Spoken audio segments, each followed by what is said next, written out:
everyone. This is Doug Campbell-John, and welcome to this week's episode of Revenue Renegades. This week, I'm very excited to welcome Amanda Kahlow, rhymes with J-Lo, the CEO and founder of OneMind to the show. Welcome, Amanda. Thanks for having me, Doug. Great to see you again, friend. Great to see you. So OneMind, I love founding stories. Obviously, you went through and founded a tremendously successful company, Six Sense. You're back at it again. Tell me what was the light bulb moment and why you're jumping back in the game. Yeah, sure. So, one my we are building go-to-market superhumans. So, it is a photorealistic face, voice, and what we like to say is a go-to-market brain that can do the thing that your go-to-market team can do across the life cycle of your customer. So, she can pitch, qualify, share slides. She can join a Zoom call. Soon, she will be able to click around and give a demo, read the screen, etc. So, our goal is to help drive revenue and save costs across the life cycle of your go-to-market organization. But also, more than anything, really, we're solving for buyers. Like going back to this founding story, I was proclaimed on LinkedIn permanently on the bench. I was not coming off unless something got me super excited, right? So unless there were a couple things that had to happen, right? I am a big believer in founder fit, so it had to be in a category in a world that I know and am passionate about. And for better or worse, B2B marketing and sales is my lane, so it had to be in my lane. Had to get me really excited and be something that I think I could take all the way. Like I believe there aren't enough women who have rung the bell. So that is my ultimate goal. I know it's a lofty one, but I am hopeful one day I could be part of less than 1% that gets to ring the bell. And 1% in the animal kingdom is extinct. So as an animal, so we are extinct as females in this world. But I got excited. I saw the technology, the team that had built it in a lab. It was, they had been working on it for multiple years, and it was a photoreal face, and it was a deterministic brain before there was generative. They had cloned the likes of Barack Obama and Deepak Chopra, and they had built superhumans, or if you will, AIs at the time, to help like caregivers of Alzheimer's patients. And they had all these like horizontal use cases. And when I first saw it, I was like, this is cool, but this isn't me. Like I can't get behind this. And then I went away for a weekend and thought about it, and I was like, "Wait, could this, like, replace salespeople?" And when I got to a yes, and I got my technical co-founder at Six Sense, I had him take a look as well because he is still one of my closest confidants and friends in this world, and I said, "If he can get behind the technology, and this can actually replace roles across go-to-market, I can get behind this." So quickly, I got to a yes, went out, we merged the company, took over the company, merged it. We raised venture funding. We've been at it for almost exactly a year in 3 days from now. So I'm hitting my 1 year mark at OneMind. So super exciting. That's amazing. So I just have to ask, Six Sense, OneMind, what's the obsession with numbers in front of me? Yeah, well, Six Sense, I didn't like think about it like I'm naming a company a number. But when I was thinking about naming Six Sense, I did look at SIX Sense, right? And I quickly realized that it's whenever you're listed in a list, it's always numeric alpha. So wait, if we start with an actual number, we're going to be listed first. And that really served us well at Six Sense, especially in the early days. Like I felt like it helped us, like swing above our weight or whatever however that saying goes, right? So we would be on lists and we'd always be first, like at first or the Gartner events. And I loved it. Like there was like obviously an ego thing too. Like, look, our logo is at the top of the list. So when I started this company, I was thinking about names and I was like, shit, it has to be a number. And it had to be before six because if we're ever listed together, and we were recently just listed together, I was like, oh, we just have to be listed above it. So it had to be five, four, three, two, or one. And and obviously not gonna not name a company with a zero. So Yep. one, it had to be one. And then we had to think of different, words that went along with one, and one mind just made all the sense. And you think it's cute and clever, but it actually, I like it's a little piece of my legacy. I start my companies with a number. I love it. We had Sam McKenna on the show a few weeks back, and she has the actual name of the company is hashtag Sam Sales, and same reason. She's like, we're at the top of every list. We always crop up first. So it's a great naming hack. I love it. Oh, Uh, shit, would that be before a number? That I would think be maybe before your number, I think Sam will show up before you on the list. Sorry. You're crushing that's soul crushing, Duck. That's Sorry, sorry. You'll still be up. You'll be for before Six Sense and everybody else. Don't worry. Right? You're all good. good. And for the record, I am Six Sense's biggest fan. It's not a knock on Six Sense. It's Yeah, literally, obviously, I still from the sidelines, I like to say I am your number one fan, believe in the company, Jason, the team, they're doing amazing things. they are. They are for sure. So, tell me the hardest part about building this. Right? The hardest part about building in general, as you know, I think always is product market fit, right? So we can have great ideas, but is you get that timing right, and it's something you can't control. So as a founder, right, the control of finding that right timing with the right need and the market is moving the right direction, that inflection point, if you will. Um, I feel we have it right now at One Mind, like I never experienced in the early days of Six Sense. In the early days of Six Sense, we were in a category together. It was hard fought, and we were trying to educate the market that these things could happen.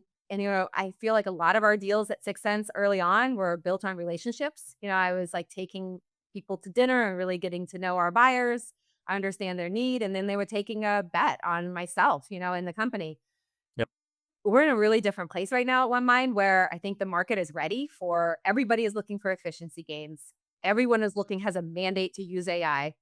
Mhm. There actually aren't a lot of AI tools out there that are really making, you know, creating a new playbook, a new way to do something. So people are taking a bet on us. And I think, we're lucky in that sense. I think the other hard part is getting the team right. I made a lot of mistakes there as well in the early days of Six Sense, where I hired people from big companies that I thought, could come in and like, oh, they can do this. They can just jump over and jump into the process. And some can, absolutely, but others don't have that, like, entrepreneurial spirit where they're like, "I don't have all the playbooks for you. I don't have sales enablement for you. I don't have a marketing, like, engine that's gonna be deliver these leads. You have to go out and hustle." So I feel really fortunate this time around. I like to say that Sixth Sense was, like, my trial grounds of, like, learning, and now I get to apply all of that to for One Mind, and I think my purpose and calling is One Mind at this point in my life, and I get to, fix all the things I did wrong to make it better the next time around. Make brand new mistakes this time. Exactly. Exactly, I'm sure I'm gonna make a shit ton too. The Yeah. more you know, the more you don't know. Like, I feel like, I I know nothing now, whereas then I thought I knew everything, but if you look at the knowledge in my brain, I probably know a lot more now than I did then, but I truly feel like coming from that beginner's mindset is, you know, there are playbooks and there people have done it, and we do have companies to look to and say, "Okay, what's worked in our industry?" And I'm trying to achieve something similar. And, as you know, back in 2012, 2013, we were just hacking it. Oh, yeah. Oh, yeah. And I think that, like, the part I think you and I share this, and I think every entrepreneur does, is there's just this, like, childlike curiosity about things, and I think that that mindset of, like, I wake up excited by, like, what am I gonna learn today? Like, what don't I know, right? I was just chatting with, Godard, the CEO of, G2, and I said, like, I have to actually force myself to walk outside and see the sunshine in the morning before I sit down at my laptop because I'm so excited to see, like, what I missed because we have an international team, like, the night before, like, especially design. I love product. So it is one of those things where I do think that I am a lot more, I think, balanced, and maybe the wrong term. There's never true balance in startups, but I feel like I'm much more able to focus on what's important and not get drilled down by the small shit. But it is that, as you said, like, I'm gonna make all new brand new mistakes here at coffee, and but I'm excited for what those mistakes are gonna be. Right? Yeah, I have a similar mindset. Like, I have a list that I keep, like, what did I get wrong yesterday? And it doesn't have to be literally yesterday, but what did I get wrong? Right? So constantly looking for ways that, like, did I have that? Like, how can I test myself, test my test my thinking? What can I learn? Like, even as I'm trying to figure out what our lane is and who our ICP is. I actually have a thesis that ICP is dead, but I'll go to that in a minute. But when I'm figuring out, like, where is our product market fit? Like, who am I selling into? One of the things I recently learned, like, we were originally, like, kind of we're on the inbound lane. We sell, you put it on the website, she pitches, she qualifies, she can go to close. But we quickly learned that, I can sell this to the enterprise companies. I'm selling it to mid-market. But those PLG companies that have this massive long tail who have no business model to put a human on your free trial or pay as you go, Right. That's not something I thought about initially, but when I started to go into these conversations and talk to people, I'm like, "Oh, shit." Like, they don't even have a plan for this because there was no solution, right? They don't even have a project because there's no solution for this. It's just you have the product and you have like white papers or whatever else content we can give them, but it's something we can solve for. Or in a deal cycle, she's really helping compress deal cycles. Like as we were in selling, for example, to HubSpot, I sold to the CMO and I sold to Kip and Kieran at HubSpot. And then they brought it to their team and they're like, hey, you need to look at this. And what could have been a 6 month sales cycle went down to a month because they talked to Mindy on the website to answer their hard technical questions or how do we integrate or what's the onboarding process going to look like. So my sales cycle went like this, and I wasn't solving for that when I built her. So trying to find those things that aren't obvious are like every day I really look like what did I get out of that conversation that I didn't know prior or what did I get wrong? I love knowing that I got things wrong. It's actually kind of fun to be wrong.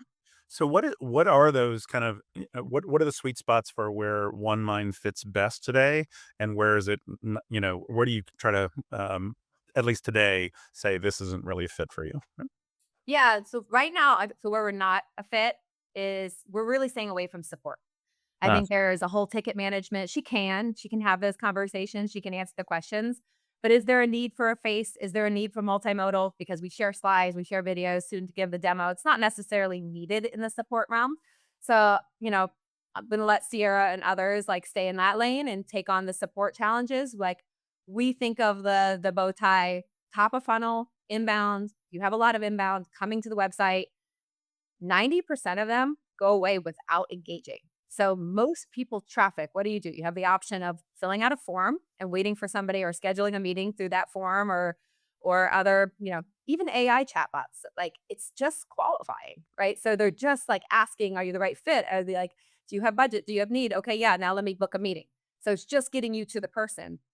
Whereas we can go all the way and say, let me pitch, let me answer your questions, let me scope this for you. We mhm, had a customer, it's one of the most exciting sales cycles I have ever seen. We had a customer come in, the CRO, a very large company, talk to Mindy for 90 minutes. And Mindy's our superhuman. He asked all the questions. He opened up, shared everything. The more you open up with these superhumans, the more you get out of it. Then he said, okay, I'm going to pass this to my CMO to let her have a talk with you next. So CMO came in, have a conversation with Mindy for like 30 minutes, not as long. Then our sales rep talked to the person. Then they scheduled a meeting. The sales rep talked to both the buyers. I think maybe one or two calls, and the deal closed in 3 weeks, and it was a 100K deal. And so right, for a company my size, he didn't have to do any of that, right? yeah, So the ability to like some buyers, like the biggest objection we get, people say, "Well, don't people want to talk to the human? They want to have the relationship." And I love that because I'm like, when did anybody ever get excited to get on a call with a salesperson? Said no one ever, right? Like, we want information. We buy technology. At least I do. I buy it in my off hours. I buy it when I'm cooking dinner for the kids and I'm like listening to like a podcast or whatever, or like reading their white paper. And like, I'm doing it when it's not my best hours. My best hours, I'm on with calls. I'm with the team. I'm building product.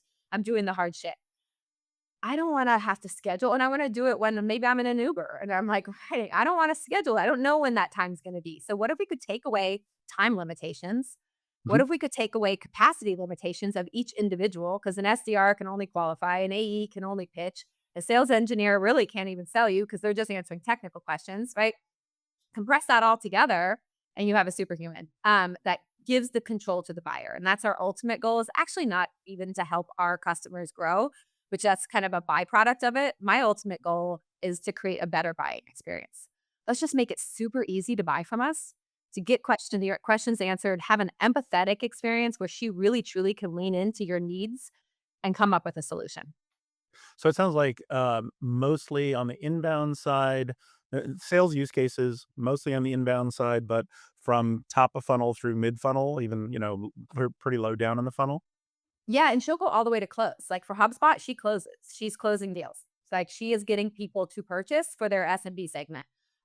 For other, more enterprise companies, she's doing the pitching, she's qualifying, she's answering technical questions, she's providing deal support. It's a web experience. It can be on the website, but it can also be in product. So, for example, New Relic is going to use their superhuman in product, right, Okay. to answer questions that they have to move them from free trial to pay as you go, right, or from pay as you go to committed contract. Different stages in their PLG funnel. So I think that's a huge one. The other use case that we have as well is what we call a ride along sales engineer. She joins the Zoom call. She's in passive mode and she's waiting to be called upon. So the sales rep still owns the conversation. And then somebody says, "Are you SOC 2?" Or "How do you deal with GDPR?" And the rep is like, "Hey, Mindy, will you answer that?" Mindy jumps in, shows a slide, or like, "What's your technical architecture? What LLMs do you use?" Like she can jump in and answer those hard questions, show the slide, show the video, show the demo, and then go back into passive mode. So she's there as like in the moment support. There are a Yeah. lot of like sales engineer tools where I like to call it a swivel chair, where it's like you could go over here and get the answer. But Mhm. if you ask me a question, I have to go over here and get the answer. I can't keep the conversation going. So Right. to me, that just what breaks. Like that breaks the usability and the flow. We want to be in the conversation and just answer that question and let it keep going. Got it. Um, and provide the support. But it sounds like you are not focused at all on outbound, like the AI SDR you're staying away from. I am as far away from outbound as as humanly possible. My little like, catchy thing to say is I started 6 cents to find buyers and I'm starting 1 mind to close them. So when you have a conversation, we're going to join the conversation. I leave it to all the AI SDR companies to do the outbound. Outbound is hard. I think there are some positive use cases. I think it's gotten a bad rap lately. Um, like the 11, and we've all seen the 11x story. Yep. I do find that perplexing that they were counting that as revenue with like it was like they had it Sounds like out. an Like, Erica tactic to me. Yeah, yeah, yeah. yeah, that's not revenue. So I was like, okay, interesting, but not my business. I don't really care. But yeah, you could put the superhuman in your emails. Like we have customers who are going to put the superhuman in the email to engage, but I'm not going to send the email. I'm not going to do the personalization, etc. And let's talking about, kind of mistakes and differences. Tell me a little bit about kind of how has your experience at One Mind been different or similar, so far to your Six Sense early days experience? I mean, I can almost find zero similarities other than my crazy. So my crazy passion, I think, is there times 10 right now at One Mind. I had some kids in between, and as a parent, I feel while I still have a ton of energy and it gives you perspective, right? Like every minute, like you were saying earlier, every minute I cherish and value. I'm a staunch guardian of my calendar and my time. I'm never on social media, like really paying attention to the important things. I think I'm paying attention to the metrics of the company in a way that, you know, I didn't earlier. Like I did, obviously I looked at them and I understood them, but I didn't like study them, think about like what we could do and what's important and where to spend and really looking at all the different and there's so many new ways to look at efficiency and look at growing a company. So yeah, and I mean, of course, I think there's some pieces of me that's still there. I'm this outgoing person that I wear my heart on my sleeve and I was vulnerable then and I'm vulnerable now and I lean into that. I think that's really important. That's who I am. I don't think it's for everyone. Because some people don't like it. I'm not for everyone and I am for some. So but I love learning from thinking about all the I had 4 years to think about all the mistakes I made. And trust me, I thought about it. I played a lot of golf and I thought a lot about what I did wrong on the golf course. And so now I feel like I get a second chance and it's like super exciting and I feel really grateful that I get that second chance. What are people getting wrong right now about AI as it relates to go to market? 'Cause there's obviously, everyone is doing AI and everyone's got a spin on it. And as you said, some of it is more real than others. This is a little bit of a spicy take, but I would say the whole conversation around agents is yesterday's news. So I feel if we think about buying and selling and we think about the ultimate goal, we're trying to close a deal. We're trying to win over a customer. We're trying to retain a customer and keep them happy. Those decisions, in my mind, happen in a conversation. They don't happen around a conversation. So a lot of what people are doing with AI right now, you're building agents and workflow, task-based workflow, as Benioff said in his keynote at Dreamforce, that they're task-based workflows. I think these are great. I'm not saying we shouldn't do them. I think that they're kind of yesterday of helping you be more efficient in today's current process. Mm. I really think like pushing the bounds of AI is really pushing towards the world and like trying to push us into the moment of AGI where we can have these human like dynamics. Agree. across the funnel and really help buyers in a human way as opposed to the workflow and to rethink our processes. I think where we're really getting it wrong is we're trying to make the way we do things today better. We need to think about if start from a beginner's mind and with what we have today, how would I do it? I think that's what you're doing at Coffee AI as well, right? Like start fresh, not think about it from a like, let me make a better forecasting tool. Let me summarize the notes in the meeting and like do this in a better way. But really just instead, what if I was the meeting? What if I was having the conversation? I that's why we're seeing so many vendors and so many tools because the incremental changes are so easy. Yep. But I don't think those are category creators, and I think we're gonna see a lot of that fall to the wayside very fast. So I'll push back on your spicy take. I love it, do it. I don't think it's an either or situation. I do agree. Like, listen, like in any technological wave, I wasn't around when television was invented, believe it or not. But the story was supposedly that people didn't know what to do with the medium, so they would get up in front of a microphone with a camera on them, and they would read scripts or they would film a play. And it wasn't until you really started to explore the medium, you're like, oh well, we can create this alternate reality and these different viewpoints and all these things. I think we're in that phase of AI. So I think there's going to be a bunch of, failed experiments. And it's kind of like the same early days of the web, early days of mobile, same kind of thing. Like people extrapolate from what they know. So I think this is very natural behavior. I do think that, it may be in the case of sales, you're right, where, these kind of superhuman is the model for interacting and much more of the process gets compressed. But I also think this notion of, like when I was at LinkedIn, we had this team called BizOps, which was, I got so fucking spoiled. It was ridiculous.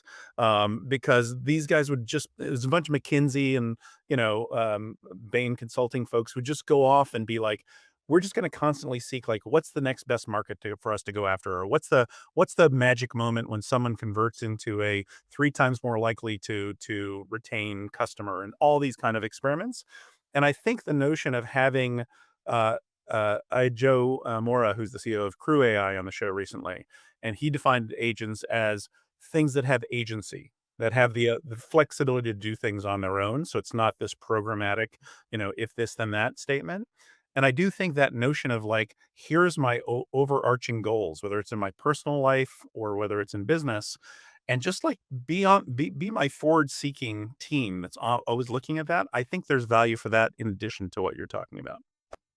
Yeah, I'm with you, and I think I'm talking more, from the lens of the founder lens and creating companies there are a lot of companies that are just solving these simple workflow problems across the continuum versus I wanna solve for how do I redo something if just start fresh, and if we start fresh, we're not fixing then we don't look at how we do it today, like, we shouldn't be looking at our processes and our playbooks today. I just, like, challenge people to think about what's the new playbook instead of how can I make today's playbook better? Yeah, no, and I think that's fair. And I think that so I have a lot of empathy for people who are in the arena trying, right? And Totally. so, Yeah. so that I believe, but I agree. Like, I mean, I think that, granola, for example, if you've used it, is like, the it's note taker these days. And just that notion of saying, hey, listen, I'm going to have something that's listening to my meetings, and I don't really need the video, right? I don't need the audio. I'm just going to do smart transcripts on it. And one could argue you get some nuance with the video and the audio, but that notion of it is the next generation. I've rethought what it means to be a note taker, right? I think there's so for us in coffee, there's so much low hanging fruit. The problem is in improving CRM. The problem is like what you can do a lot of things that aren't as breakthrough as what you're talking about, and still have a 10x better CRM. It's amazing, right? To 100%. I would even say like granola, I use it too. I also still turn on all my recordings on Zoom because Same. sometimes when somebody says something, I want to take that little clip and I want to put it in my next VC deck or I have a reason for it, right? So like I want to have those visual moments. Yeah. But I would even say with granola, I love it. But I would love somebody to take granola to the next level. Like, why does granola exist? Granola exists for us to go back to our meetings and remember what was said and where we're going to do what we're going to do next. Well, I wanted to do that next thing for me, right? So I wanted to like send the email. I wanted to summarize. I wanted to create the deck, go in and create my okay. You heard on this call they want an order form. and they're ready to move forward, and here's their usage, and here's this, how many superhumans they're going to buy. This is the use case. Go build that shit for me. Like, right? So go do the next thing. Send the email, maybe put it for me to look at, then follow up. Like do the things that the note taker is doing. So yes, it's a better note taker, but I would like challenge like I want more. I want it to do the whole thing. So I completely agree. Actually, like I often joke with my team at coffee that I'm really building coffee for me because I'm so bad at follow up. So it is one of those things where it's like I have a bunch of back to back meetings. I'm going to forget something. I'm going to have to go back through notes. I just so we just have all these. Here's the drafted emails for all my follow up, and we have. I don't think it's uh, it's more like a co-pilot than an autopilot mode for a lot of these things where it's like I think I heard in that call with Amanda that she's ready to move forward with a deal for 30,000, for Q4. Would you like me to create an opportunity for you as opposed to just automatically creating and moving around my pipeline? So I think there's some of those in between steps as you point out, but I want as much of that shit to be automated for me as possible. Yeah, and then when it gets it right 99% of the time, then you say, "Okay, just do it." Just Then do you it. go to you flip it over and say, "Oh, you're getting it right so often." Like, you Yeah. have to have the supervised learning until you can be unsupervised, right, and feel Yeah. comfortable and confident. It's one of the reasons why we say sometimes bring the superhuman on the call with the seller because you're not confident yet. You're like, "She's gonna be not gonna go rogue." Get comfortable. Bring her on and talk to her and let her talk when you want her to, or just keep her in passive mode the whole time until the sellers are confident, and then she could go out and be on her own. So let's talk a little bit about, you use the term superhuman. Obviously, all the AI SDR folks have been, putting billboards around San Francisco about, hire us and not a human. What's your thought on kind of people replacement? Yeah, I think, like, generally, we're doing the world a disservice when we tell people that AI is like what is the old adage everybody's saying now? Like, somebody who uses AI is gonna replace somebody who doesn't use AI, right? Like, and to some degree, that is true, and I agree that there are some functions where that is true, but I do believe AI is going to replace a lot of jobs. And I don't think we're doing the world or those people a service by we're doing them a disservice by telling them that they're not going to be replaced. So I think we need to be on like the best thing you can give somebody if they're about to get hit by a tidal wave is like give them the tools and give them the truth, right? Versus giving them what they want to hear.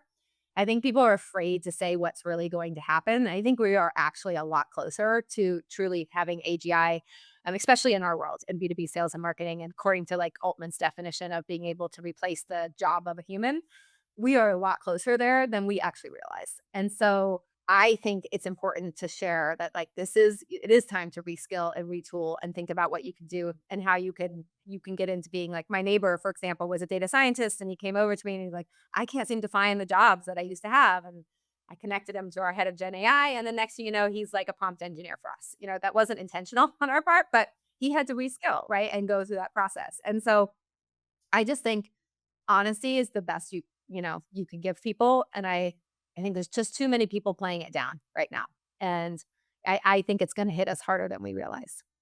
Do you think it's a full replacement or is it you've got a head of sales managing a team of, one tenth the size of the team they had before and mostly augmented by, AI In the superhumans? next few years, it's not a full replacement, but eventually I think it will be. I mean, IT teams are gonna get smaller and smaller, and across sales and marketing, like, these you're gonna have very few people, if any, managing it, especially if we do get to the point of where it can actually fully reason like a human with emotion, etcetera. I certainly know from a marketing standpoint, I mean, we're still very early stage at coffee, and I'm the CEO, CMO, CRO, et cetera, right now. And there's absolutely no way I could be doing what I'm doing in marketing between the LinkedIn blog, podcasts, all of those pieces of the stuff on the website without AI. Just no way. Right? Yeah, 100%. And more, like, I can't wait for it to I'm trying to do more founder marketing, right? Like, Mhm. I do feel like I have the founder fit, and I gotta get my story. I have some good stories, and just looking at my day and, like, what I need to do, and I really need to, like, inject more AI into what I'm doing to, like, tell me what to say, what to blog and to do, and, like, create it for me, right? It's interesting. I had Adam Robinson from RB2B on the show, and he's obviously you could argue with his style, right? I definitely like have some thoughts on that, but he has built a phenomenal founder brand online, right? And a following. I don't believe the shit talking part of it, but the part about like building in public and vulnerability. And one of the things that Adam said that I really, really appreciated was he doesn't have AI write he doesn't have anybody write stuff for him, right? He actually, he may like get some brainstorms. And I've kind of taken that in my own stuff where I keep this running Google sheet, which is just like, oh, that's an interesting idea, right? Remember when somebody said that, or that would be an interesting thing. So I have this kind of queue of here's things I could go post about, and there's stuff that we'll do in terms of, promoting the podcast or promoting, when we get out when we talk more about the release shortly of coffee officially, like more product stuff. But in between, there's like, oh, there was this life lesson, there's this saying, there's vulnerable stuff as well. And AI can't write that vulnerable stuff for you. I 100% agree. You're right that, honestly, now I want to take back what I said. Maybe this isn't the best use case for AI. I just got to get my ass out of bed and do it. so, and I do like, I love, like, I had a share the other day, like, I'm leaning into the video post now and saying, all right, I'll get my face out there too. And, like, show my heart and my soul and like who I am as a person. And I share, it's like really fun story that one of our first superhumans for HubSpot that went live, they named her Fiona. And Fiona is my oldest daughter. And I had nothing to do with the naming. And I was like, oh, that was crazy. Okay. Then one of our next superhumans to go live for Pachama, they named her Gaia, Gaia. My next Mhm. daughter's name is Gia, Gia. And I was like, too close, but okay. And my head of sales called me a few nights ago and she was in tears and she's like, Amanda, you're not going to believe this. And I was like, what? And she's like, Boston Dynamics just named their superhuman Bobby, Bobbi. That's my late mom's name. Oh, And I was like, what? Like I had, like, I'm gonna cry as I think about this, but this for me, and this is what I was like, I want to share this because for me, it just was that real clear signal from the universe. Like I believe in energy and manifestation. And my mom is playing a little trick on me right now and thinks it's funny, but also that I'm on my purpose. Like things are aligned and I'm in flow. yeah. And this was like that signal that, yeah, I'm doing what I'm supposed to do. And we have another company that's I think like their name is so perfectly aligned to my brother's, and I'm not gonna tell them. I'm like, I bet you it's gonna have them. But yeah, it's just like these things like I need to get out, and that's just a cute, whatever story. It's not like gonna change anyone's life, but Yeah. for me, it was like a tearjerker that I wanted to like share with the world and just to be present to energy and signals in the universe. Like I really believe in that. And I believe that is why I've been able to be so successful in my life is that I just really believe if you believe you could do something with positive emotion and positive intention, anything is possible. But you have to believe it. And that's why people don't manifest what they want is because they want it and they put it out there, but they don't truly believe it in their whole being. Yeah. Um, so I like sharing those little stories and try to get out there. I love it, and frankly, the most you know repeated popular posts I've done have been around. I did one about my father who passed away when I was relatively young, and it's kind of given me a kind of interesting relationship with gratitude in my life, and that blew up on LinkedIn because people were like, "Oh, you're actually talking about real human things." Because LinkedIn is, I was there, I'm a huge fan, but obviously a lot of it is, feels like advertisement at times. And so I think those vulnerable things really punch through. Yeah, and I have to, like, refrain from doing the advertising things. I think that's another weakness of mine. Sometimes I can't help it. Like, I see something, I'm like, "Oh, this aligns to, like, our messaging, and I wanna share it," and, like, this actually I don't think will serve me to do the advertising type motions, right? Yeah. So let's just talk about this notion of emotional intelligence, right? And we've talked about the vulnerability in this in leadership. How do you think about that when it comes to AI? Mhm. I think that's the next generation of what we're gonna start seeing is when AI could actually read, like, in this specific example of go to market and for our superhumans, we're building towards her like, we know we can hear it in a voice, like, you see some of Mhm. these voice models that are getting better, it's because they're understanding the emotion of what the words are that they're speaking, and they can hear it and then repeat it back. Um, Imagine also being able to read body language through the camera, so if the superhuman is reading through the camera and I'm saying, "Oh, yeah, I'm gonna vibe," but I'm, like, leaning back and, like, like, head nodded, she reads that, she can understand that. So that's, it's clearly not fully AGI yet, but I think it gets closer to like the EQ with we know she has incredible IQ, right? We all know that AI has the highest IQ, but to have the EQ as well gets us one step further and one step further in that buying process where you say, well, do I need to have a salesperson on a call? That salesperson is able to read those cues that the superhuman can't. So she can be the conveyor of information and she can ask all the questions and she can capture all the information in the sales process, but she can't quite yet know if I really have a deal here. Not every rep does either, because some people they have happy ears, right? So they hear yes and they're like, no, they just want to tell you the truth. So let's talk about that. I've heard that you get excited when someone says no to buying. Tell me more Mm, about I love it. So I'm sure you're familiar with Mike Maples from Floodgate. He wrote an amazing book, Mike's book, Pattern Breakers. If you haven't, he just had another version of it that just went out. I am a huge fan of Mike and how he thinks about creating categories and creating companies. And he talks about this idea of backcasting and, looking to the future and building for the future, not building for today. And one of those is like, it's a massive paradigm shift, similar to like getting in an Uber or renting your house out. When people say no, like the first time I ever heard of Uber, I remember the day I heard of the concept and I was like, fuck no, I'm not getting in some stranger's car. Like, I'm a woman. No way. Like, not happening. And guess what? I get it. Everybody does. Right. And so we do that. So the no to me means that I'm not doing something incremental. So to our earlier conversation, I'm not creating a point solution. I'm actually breaking out and creating new categories. You're going to have people that reject it. People reject the concept of talking to a superhuman. However, we're seeing like a HubSpot, 88% of people who see it talk to her. Like that. it's incredible. Like we don't get 88% on any chatbot, right? No. Conversion. So yeah, I don't need everyone to say yes to win. Right. Yeah. I need early adopters. And then, so like right now, that's what I need to believe in what we're doing. And in fact, if we get everyone saying yes, I'm almost afraid of that because I'm like, wait, it's too close to where we are today. So for me, it says I'm onto something bigger.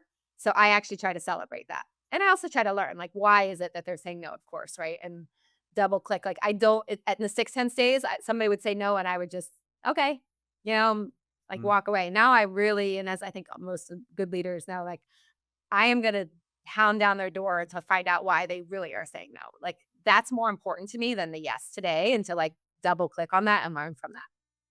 I've actually heard the same thing from VCs, when Venrock's one of our investors, and, I remember the partner pitch meeting, we had a couple of skeptics in there, and I was talking to my champion afterwards, and he goes, "That's exactly what we want," right? If everybody is like, "This is so obvious," you're probably late in the process. If Yep. everybody's no, you're either gotta really have a bad idea or, maybe we're all delusional, but somewhere in between is that kind of right mix, because then you're like, "Okay, I don't see it yet." And then you've probably got the timing right. Yeah, I mean, I think what you're doing is amazing because, it's hard for people to get outside of, like, thinking about there's another world in CRM than exists today. But I couldn't agree more. What a better problem to solve than, like, these old stodgy, systems of record. I think all the systems of record It need to I mean, they know it's coming for I can only imagine unless they've got their blinders on, but the world is coming for them. So you've talked as well about kind of consolidating the go-to-market tech stack. How does One Mind kind of fit into that consolidation vision you have? Yeah, I mean, we're first starting by consolidating roles and jobs, and so, like, when we look at budget, it's the cost of a human, like, 1 SDR, that's basically the rough approximation for how much one mine costs, and so we'll take your inbound, BDR that we'll look to, like, it's your sales engineer and then customer success person, like, that we could manage the deal and the cross-sell, upsell, and then some of the outbound, but I think the consolidation is even more, so if I think out, I can't think out much past a year, but I think out like a year from now, right? We're giving the demo, we're doing the thing. She can actually forecast. If she's in every call, she's going to be your forecasting tool. If she's in every call, she's going to be your note taker. If she's in every call, she can like do the follow up, right? So all those other tasks that I was talking about earlier, she can now do those agentic tasks that are like the workflow pieces to the whole equation, and it all gets consolidated in one, right? So I think a lot of these tools that are living in silos is because we didn't have the capability and it was hard. It's hard to build. Like, as you know, like, man, back in the 2012, it was hard to build shit, it took forever and how many engineers, everything else. and we can move so much faster, and it can be so much more nimble to each of our customers. Like we don't have to build the one size fits all that we used to always have to think towards. Like we can actually be very custom and have workflows that are more creative. Like we don't have to say this is how we integrate to Salesforce. How do you want to integrate? Like, it may take us like a few extra days, but sure, if that's going to make them happy and give them exactly what they want, I'm all for that. Like let's take a few extra and then work on, automating it across. Yeah, I do think that, like, one of my inspirations in starting coffee has been Rippling and watching what they did in the HR space, and to be honest, like, no offense to the product team there, it's not the best product, right? I mean, like, we've used Gusto and other things in the past. I'm just talking from my CFO standpoint, but what they did brilliantly was to say, "Let me think about the entire problem over a long arc and think about all the pieces that come together," and once you own that employee record, all the things around HR and IT and finance that you can kind of wrap together. And I think that's the the the reason I didn't get back into sales tech, right? And when I was at LinkedIn and ended up going to Salesforce because I everything seemed like a small slice of the problem, and it didn't seem like like the pieces were. It was a big enough platform, and so I think that's how we think about it as well. And it sounds like you are as well. And as you think about kind of the one mind roadmap. Yeah, and think about what it is that needs to be done really, really well in order to make this monumental shift. And for us, that's the conversation. She just has to crush the conversation. She has to like know when to speak and know when to show the right slide, when to give the demo, when to ask the questions, when to listen. All those pieces that were like, if I could crush the conversation where buying and selling happens, all the incremental and like ancillary pieces will come together. And I might not be as good as the other note taker or as good as something else, but do you need that? Like, she's selling. She's like, at the end of the day, we need revenue, and she's printing revenue. So, like, that's my ultimate goal is for her to convert and her to provide an amazing buying experience, and then I can add all the other pieces on to the whole stack. Love it. Love it. So, AI is obviously affecting. We talked mostly about how it's affecting sales and affecting business, but for you personally, if you could kind of automate one task in your life using AI, what would it be? I would automate, like, my kids. I think I was sharing this with you last time we met, but I would automate all my kids' school shit. Like, I cannot handle the alerts. I'm sorry, Marin Horizons. I love you. You're a great school for my kids, but, like, it's too much, and I can't, as a single mom, like, read all the stuff and know what to do and when to bring them a purple balloon into school, and just do it for me and tell me what to do versus all the updates. I also want the I love that. My kids are older, but I remember, as they started to go to school events and soccer and school plays and stuff like that. I basically want the heads up version of this to be like, oh yeah, this is so and so, and this is how because I'm also, when you suddenly have 100 new people in your life that are introduced to your kids, like there's no way you remember those relationships, right? That stuff. Not at all. It's awful. Yeah. Yeah. I want the, what was it? Was it on Veep, the Gary who just, like, whispers in her ear? Like, I want that, basically. Yeah, Yes, that's what yes. I'm Go do this. Yeah. yeah. What's something you're passionate about that might surprise people? Mm, I'm really passionate about cooking, and I'm also really passionate about my mountain biking, my Mhm. golf, and I used to be passionate about beach volleyball, but I'm not as much anymore because I don't have time for it. But more so, I'd say the mountain biking and golf. Like, I don't present necessarily as somebody who loves to play golf, but I absolutely am obsessed with it. You're on your own for that. I appreciate people who love golf. It's never been a thing for me. I don't know why. It's just I used to have a place in Park City, and I'd go once a year, take a lesson from the golf pro, and he would look at me and he goes, "Same time next year?" I was like, "Yep, I'll see you next year for my one lesson." Well, Just never. I did have the luxury of taking 4 years off, so I had to fill my time with something, and I like to try to, like, have a challenge and, like, Mhm. something that's hard, and at the time, when I started this process, it was hard, so I would go out 4 or 5 days a week and have a pro once a week. So I got really obsessive about it, and so now I'm kind of obsessed. Got it.